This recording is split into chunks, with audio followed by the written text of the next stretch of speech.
Hello everyone, it's your boy Niobi. Thank you for joining me today.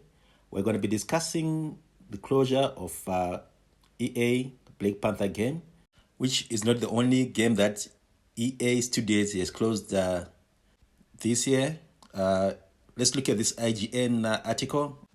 These cuts come on the heels of multiple other rounds of layoffs and cancellation of EA over the last few years, and especially in 2025. Just last month, EA laid off roughly 300 individuals, including around 100 at Respawn, while cancelling an in-development Titanfall game and another incubation project. Earlier this year, EA restructured BioWare, moving some developers to other projects and laying off others.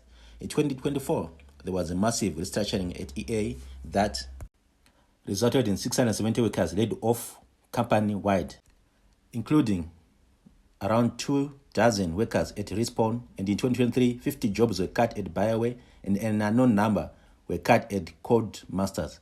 Meanwhile, EA recently implemented mandatory return to office for all workers, a move that some employees told IGN has left many currently remote workers with concerns about what will happen to their roles long term.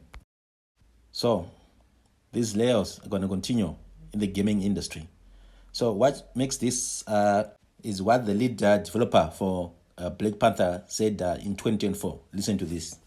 I have a team of 21 right now for Validate. It's a pretty big team. It's a crazy big team for indie games. But who is your team? Validate has a team of mostly all people of color. We have no white people on our team.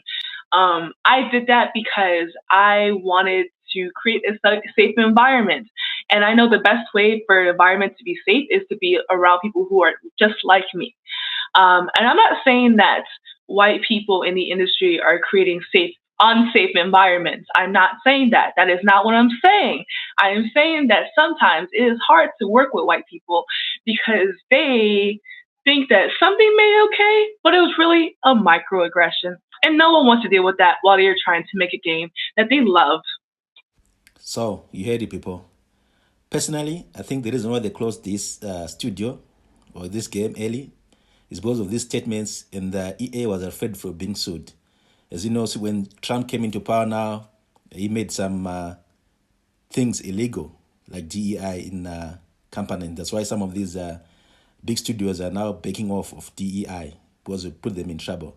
Secondly, the statement she states that no, she works with people of color, isn't the white color, which still doesn't even make sense. EA Studios is white people in them. So why wasn't she afraid of working with EA Studios if she's afraid of white people? Which shows to me that these people are crazy. They are DEI nonsense. Also, the other main reason could be that these studios were prioritizing DEI in terms of hiring. They were more into quantity than quality. That's why you see these days these studios have a game is like 200 or 300 developers, 600 developers, and they expect me to pay $80 for a substandard product, which lacks creativity, which is made the trend in these AAA games these days. Another reason why they might be closing the studio is because of the flops of the Marvel movies, which are no longer popular as they used to be. This could be one of the contributing factors. The growth of indie games can also be one of the reasons they might be closing the studios, which are working with a smaller budget, a smaller team, and making out good games like Expedition 33, you have your Power World, your Black Wukong, which shows that you don't need a big team or big budget to make a good game. So, gamers, what do you think of this whole issue? I would like to hear from you. Smash the like button to subscribe for more content. Thank you.